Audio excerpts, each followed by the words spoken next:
Okay, let's be real for a sec. Anniversary gifts. Mm-hmm. Well, it can be kind of stressful. Yeah, You want to nail it, you know? for sure. Sure, you put thought into it, but Yeah. sometimes it feels like you're stuck between cheesy and totally missing the mark. Right. But good news is a bunch of you sent in research on this whole gift-giving thing, so Nice. clearly you guys get the meaningful gestures matter. Definitely. And your timing is perfect because anniversaries, they're not just about like another year passing, they're about celebrating that journey you have as a couple. Totally. And your sources, they've got some seriously fascinating ideas on making gifts that really count. Okay, so let's dive into all this research, right? Yeah, let's do it. We've got stuff on like personalized gifts, the psychology of why this even matters. I was really struck by this idea that a gift, it's like a symbol Yeah. of your shared journey, Yeah. It goes way beyond the actual thing you give and becomes like this touchstone Ooh, I like that. for memories, inside jokes, passions you both have. That reminds me of something else the research talked about, like how a gift strengthens your connection. Yeah, It's almost like saying, hey, I see you. I get you. right. Like feeling seen and understood. That's powerful stuff in a relationship. Huge. And it makes you feel closer, like you have this history together. Totally. So then how do we turn that feeling into an actual gift? Ah, the million-dollar question. The research broke it down into these categories that are really helpful. Yeah. Personalized, experiential, sentimental, practical, and creative. It's like almost like picking your weapon in some kind of gift-giving game show. Right. I love that. And I think if you really understand those categories, it helps you move away from those generic, like, blah gifts. Totally. Get into the really thoughtful stuff. Yes. All right, let's start with personalized gifts. Okay. It seems kind of obvious, but the research goes deeper than just, slapping their name on something. Exactly. It's about that attention, showing you care, more than just knowing their name. You know what I mean? Like, think about jewelry, but it's engraved, maybe with a special date, or a quote that means something to them. Oh, that's nice. Or a photo album, but it's custom, tells the story of some passion you both share. Or even, like, a funny inside joke. I love that. You could get an illustration made, captures a memory you both love. So it's taking something ordinary and making it like theirs. And that effort, it really hits home for whoever gets it. Yeah. It's this reminder that you took the time, made something just for them, reflects who they are, what matters to them. That's really cool. Okay, next up, experiential gifts. Okay. These are all about making memories together. 100%. Concerts, cooking classes, weekend trips. The best part is you're creating memories that last. You revisit them together, The research even mentioned concert tickets Yeah. and how they become more than just a concert. Right. It becomes about, remember that time we saw so-and-so and we're screaming the lyrics? Exactly. And it's not even just about doing the thing together. It's that you're strengthening your bond by having that shared experience. Makes sense. And since experiences are so unique, they don't get forgotten easily, Totally. Okay, up next, sentimental gifts. This is about tugging at the heartstrings, right? It is. Sentimental gifts, they're all about bringing up emotions, reminding your partner of the journey you've been on together, like a framed photo from your first date, or, a letter you wrote by hand telling them how much you love and appreciate them, or even a playlist of songs that mean something to you as a couple. These gifts, they go beyond just stuff. They tap into how deep your connection is. I saw this cool idea in one of the sources, What was it? making a playlist, but you also include little voice memos with each song, Ooh, explaining why it's special to your relationship. that is so cool. Right. It's such a good example of how to take a sentimental gift, make it even better, that personal touch. Yeah, it's about going beyond the usual, making it really about your unique love story. Exactly. Okay, now for a category that maybe doesn't sound quite as warm and fuzzy, Which one? practical gifts. Ah, yeah. I feel like they get a bad rap. Sometimes, yeah. But the research made this point that I thought was really interesting. Okay. When you nail a practical gift, it can actually be super thoughtful because it shows you really get your partner's needs. 100%. It's showing you pay attention to their everyday life. You recognize what would make things easier for them or just more enjoyable, like that coffee maker they've been talking about needing, Oh, yeah. or new gear for a hobby they love. It's not just buying a random thing. No. It's showing you care about the stuff that matters to them, even if it seems kind of boring. Exactly. A good practical gift, it shows you really paying attention, thinking of them. That can be really touching. Especially if it's something they wouldn't buy themselves. Right. Okay, last but not least, creative gifts. This feels like it's all about letting your personality shine through. Definitely. Creative gifts, it's all about the effort. Making something one of a kind, personal. Mm, Could be anything, a hand-painted mug, scrapbook full of memories, maybe you write a poem, or even a video montage with their favorite music. I love the variety. Yeah. The sources had some sweet ideas, like a jar full of love notes or reasons why you appreciate them, Oh, that's nice. or a piece of art they made that you get framed, or even like a book you made yourself, full of inside jokes. It's more about the effort you put in, not necessarily being an artist. And that effort, it speaks volumes. It shows you're willing to go above and beyond, make something special just for them. Yeah. And that can be incredibly romantic. Totally. Okay, so we've got all these amazing gift categories, Yeah. but now the hard part, actually picking the right one for your partner. Right. That can feel overwhelming. It can. Luckily, your sources had some killer tips for figuring that out, Yikes. and that's exactly what we're going to unpack next time. Can't wait. All right, so we're back and ready to tackle the big question. Mm-hmm. How do we actually pick the perfect gift from all these awesome options? Yeah. There's a lot to think about. There is. It feels overwhelming. Definitely. But the sources you sent, they actually offer some pretty helpful strategies. Remember how we were talking about gifts being a way to like really show you get your partner? Mhm. Well, one of the most powerful ways to do that is by tapping into this idea of love languages. Ooh, love languages. Yeah. I've heard of that, but I haven't really dug into it. Okay, yeah. What's the basic idea again? So it's this concept made popular by Gary Chapman that people, they give and receive love in different ways. Okay. And he's got these 5 main categories, these love languages: Mm. words of affirmation, quality time, acts of service, receiving gifts, and physical touch. Okay. And while all of these are important, in a relationship, people tend to have one or two that are like their dominant ones. So how does knowing your partner's love language actually help with picking a gift? It gives you this amazing insight into what kind of gesture is really going to hit home for them. Okay. Let's say your partner, their top love language is acts of service. So they feel most loved when you're doing things to like make their life easier, showing you're thinking of them in practical ways. So like a huge bouquet of flowers might not be as impactful as, say, organizing their closet or doing a chore they hate. Exactly. Those flowers, they're a nice thought, but they might not like speak to their heart the same way that a thoughtful act of service would. I see, I see. For someone whose love language is acts of service, even something small like making breakfast in bed or giving them a foot rub after a long day, that could be huge for them. Oh, that makes sense. So then if their love language is quality time, then an experiential gift where you're spending time together would be like a slam dunk. You got it. Think like a weekend getaway, a cooking class, tickets to a show you can enjoy together. It's all about creating those shared experiences that help you connect on a deeper level. Makes sense. What about gifts for someone whose love language is words of affirmation? Oh, for them, it's all about feeling appreciated, hearing those words of affirmation. So like a handwritten letter, pouring your heart out, telling them how much you love and are grateful for them. That would be a cherished gift. Oh, Or you could make like a personalized photo album, and in the captions, you highlight all the things you admire about them, what you appreciate. I love that. Yeah. It's like a physical reminder of your affection. They can look at it whenever they need a boost. And they can keep it forever, Yeah. Now, someone whose love language is physical touch, it's all about that feeling of connection, physically. So like a gift certificate for a couple's massage would be good. Or maybe a cozy blanket they can snuggle up in. Totally. It's choosing things that encourage that closeness, that intimacy. Hmm. And it doesn't have to be a grand gesture. Right. Something as simple as a soft sweater, a new pair of slippers, that can be super meaningful if it's something they'll physically enjoy. This is so helpful. It's like having this secret decoder ring for your relationship. Yeah. But how do you even figure out someone's love language? Do you just ask them straight up?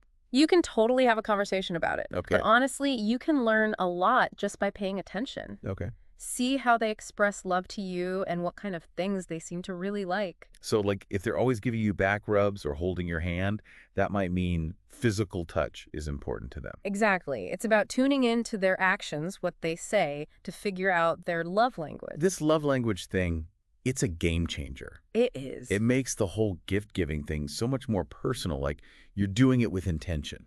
I agree. It's about using those gifts to speak their language of love. Now, beyond love languages, the sources had some other really cool things to think about. Oh, tell me more. One that stuck with me is this idea of symbolism. Remember we talked about how gifts can be like a representation of your journey together? Well, if you can bring in some meaningful symbols that reflect, like milestones in your relationship, inside jokes, things you're both passionate about, it takes the gift to a whole new level. Okay, I love that. It's like weaving your love story into the actual gift. Yes. Give me some examples. How do you do that? Okay, so let's say you and your partner have this song. It's like your song, it means something special. Yeah. You could get a line from that song engraved on a piece of jewelry or frame the sheet music or even like make a custom vinyl record with that song on it. That's so romantic. It's like carrying a little piece of your history with you. Right. Or maybe there's a place that's special to you both, like where you had your first date or the city where you got engaged. You could frame a photo from that spot, make a custom map of all the places you went together, or even plan a trip back there to celebrate your anniversary. I love how those gifts become these physical reminders of your memories together. They do. And it doesn't have to be huge, right? Sometimes the tiniest things can be the most meaningful. So true. It could be something small that represents a hobby you both love, a framed quote that reflects your values, or even just something that makes you think of a funny inside joke. It's about finding those little things that have that special meaning just for the two of you. Yeah, Those little touches make a gift so much more heartfelt. definitely. And memorable. Now, another thing your sources talked about was the stage of your relationship. Okay? What might be the perfect gift for a first anniversary might not be right for a 10th or a 20th. That makes sense. Relationships change over time, and your gift should reflect that. Exactly. So how do we adjust our choices for different milestones? Yeah. How do we do that? Well, early on, it's often about exploring things you both like, building those fun memories. Experiential gifts like concerts, festivals, outdoor adventures, those can be great for bonding, finding out new things you enjoy together. Makes sense. Just having fun, being adventurous together. As you get further along in the relationship, maybe the focus shifts to celebrating those milestones, making your emotional connection even stronger. Okay. So personalized gifts that show shared values, or those inside jokes, sentimental things that bring back special memories, or even practical gifts that show you really understand their needs, those can be incredibly meaningful. So it's like acknowledging how your relationship has grown and changed through your gifts. Yeah.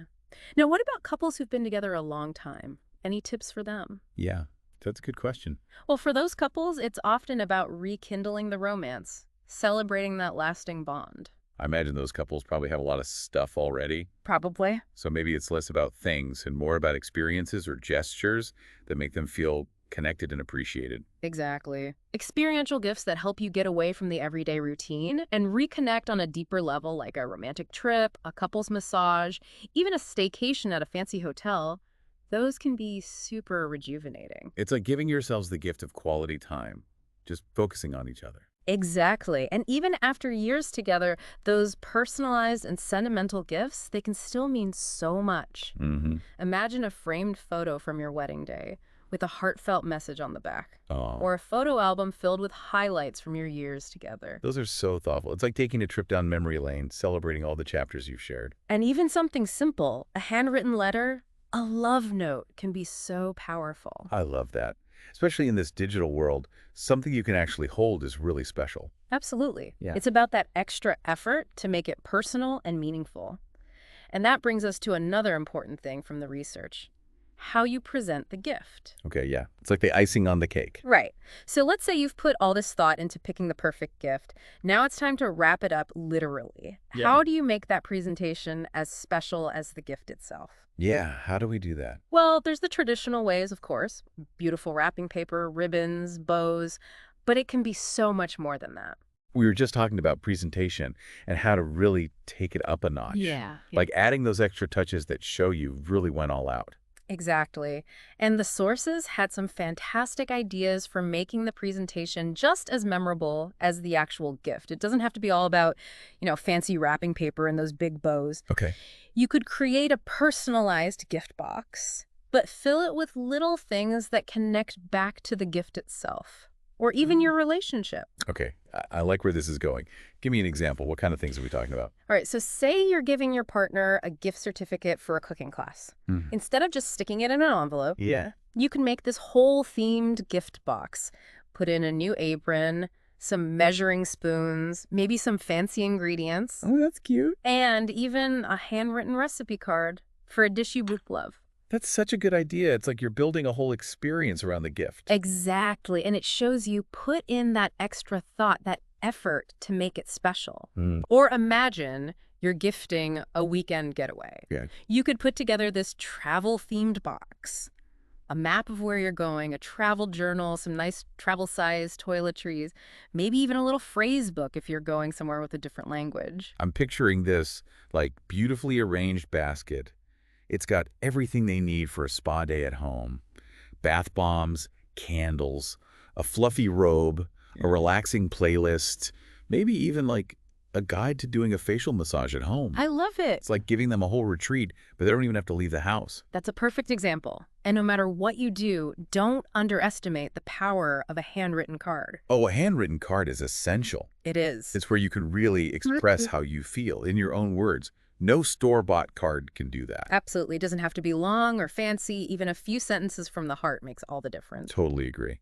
Okay, so we've talked about picking the gift, making it personal, and presenting it in a really special way. But what about the timing of it all? The surprise factor? Right, the element of surprise. I love a good surprise, but I know some people, they're not so into it. How do you, find that balance? Yeah, how do you know? Well, the research pointed out that, yeah, surprises can make getting a gift even more exciting, but you got to be mindful of your partner's personality, what they're comfortable with. So if someone hates surprises, maybe dropping a few hints beforehand isn't such a bad idea. Exactly. It's about finding that sweet spot, creating anticipation, but making sure they're excited, not stressed or overwhelmed, you know? Right. You could give them subtle hints about what you're planning, or even involve them in a tiny bit of the decision-making without giving the whole thing away. Ooh, that's sneaky. Yeah. I like it. It gets them involved without ruining the surprise. What about when you actually give the gift? Does it have to be, on the exact anniversary date? Well, the anniversary date, it's definitely special, but there's something to be said for, extending the celebration. The sources actually suggested creating a series of mini surprises leading up to the big day. Ooh, I love that. It's like turning your anniversary into a week-long celebration of love. What would that look like? It could be simple things like leaving little love notes or small gifts around the house in the days before the anniversary. Oh, Or you could plan a few mini dates, little activities that build up to the main event on your actual anniversary. I'm imagining a treasure hunt with clues that lead to a special gift. Or a bunch of romantic picnics in different scenic spots. Yeah. So fun. I love it. It really takes the pressure off finding that one perfect thing, and it lets you show your love over a longer period of time. It's a beautiful way to keep things exciting and make the whole celebration feel extra special. Speaking of special, let's talk about that actual moment when you give the gift. Okay, yeah. How do we make that exchange really memorable? Okay, so we found the gift, made it personal, wrapped it up beautifully, built up the anticipation. Now it's showtime. It is. What makes for a really great gift-giving moment? First things first. Choose a setting that feels special, intimate. It doesn't have to be anything fancy. It could be a cozy spot in your home, your favorite outdoor spot, a place that means something to both of you. It's about creating a space where you can really connect, be present in the moment, and really enjoy the experience together. Exactly. And when you actually give the gift, look them in the eye. Tell them how much you love them, how much you appreciate them.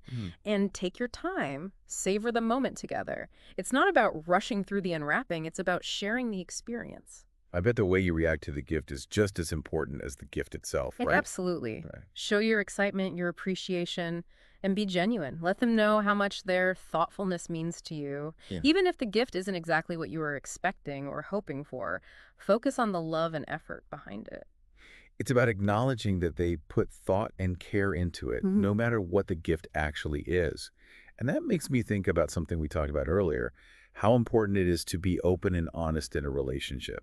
You're so right. That open communication, it's crucial for every part of a relationship, including giving gifts. Totally. If there's something you really don't love or wouldn't use, it's okay to talk about it gently, but always focus on how much you appreciate them and be respectful. It's not about complaining. It's about Making sure that giving and getting gifts is a good experience for both of you.